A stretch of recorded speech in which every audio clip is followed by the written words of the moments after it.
All of a sudden, I feel myself being jostled, and people trying to grab me and put me in handcuffs. And I said, "What are you doing here?" And they said, "We came to arrest you." And I said, well, "Who are you?" Don Lemon is speaking out about his arrest.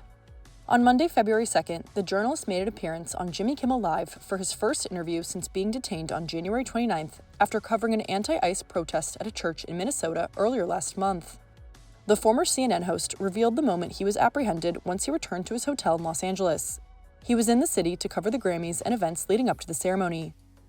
I was walking up to the room and I pressed the elevator button, and all of a sudden I feel myself being jostled, and people trying to grab me and put me in handcuffs. And I said, "What are you doing here?" And they said, "We came to arrest you." And I said, well, "Who are you?"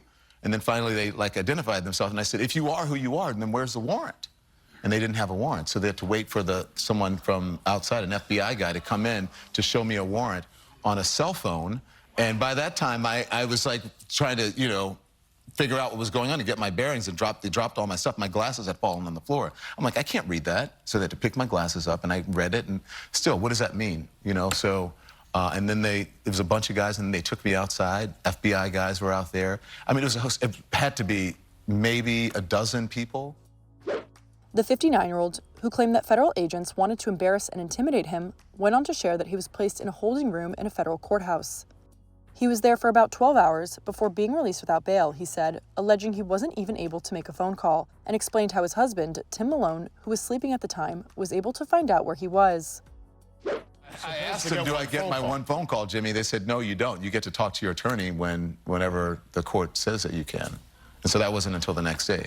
But I tell you how I got it out. I had my Apple Watch on in my phone, and I called my husband. I said, "Hey, Siri, call Tim." And he was asleep. I went to his voicemail. And then I said, hey, Siri, call Abbe Lowell, who's my attorney, and went to his voicemail. He was traveling. They had the handcuffs on me. And my bracelet, I had on a bracelet that my husband bought me for our wedding, which was this diamond bracelet, and it kept getting caught. And it was kind of hurting, and they said they'd take it off. And I said, "Do you mind taking that up to my husband in room blah, blah, blah, blah, blah?" And one of the FBI agents said, "Sure," and took it up, and that's how my husband found out. Otherwise, no one would have known where I was. The media personality added that he was unaware of the attention he was receiving while he was in the courthouse, but did see a report about himself on TV at one point. He also thanked everyone for their support. And so I go out, and they open the door to the room where the agents, they're housed, or their office, and there was CNN on a monitor.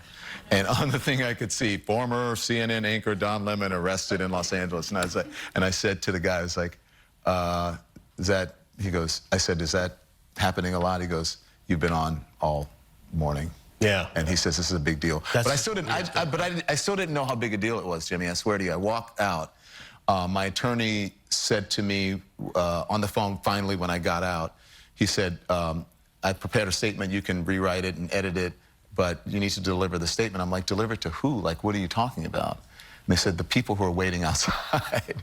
And so my husband and I walk out, and I see this, I don't know how many reporters and paparazzi and helicopters. I had no idea.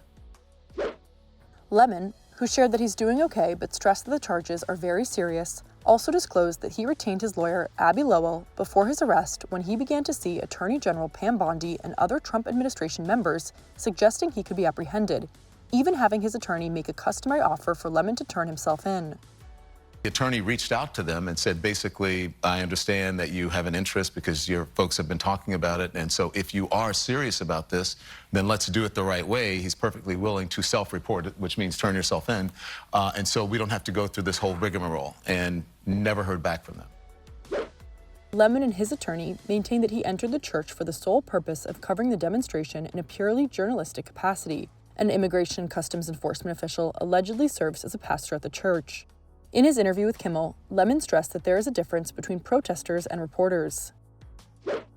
What I will say is that I'm not a protester. I went there to be a journalist. I went there to chronicle and document and record what was happening. I was following that one group around, and so that's what I did. I reported on them. And so, but I do think that there is a difference between a protester and a journalist. Lemon, along with 8 co-defendants, were indicted by a grand jury in Minnesota on charges that they violated federal law during the protests at the church. According to the New York Times, quote, They were charged with a conspiracy to deprive the congregants of the church of their rights and to interfere with religious freedom in a house of worship. A federal magistrate judge who reviewed the evidence approved charges against only 3 of the individuals, previously rejected the evidence against Lemon and others as insufficient.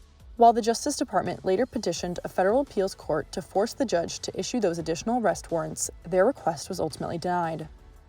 Tensions in the Midwestern state remain high following 2 fatal shootings by federal agents.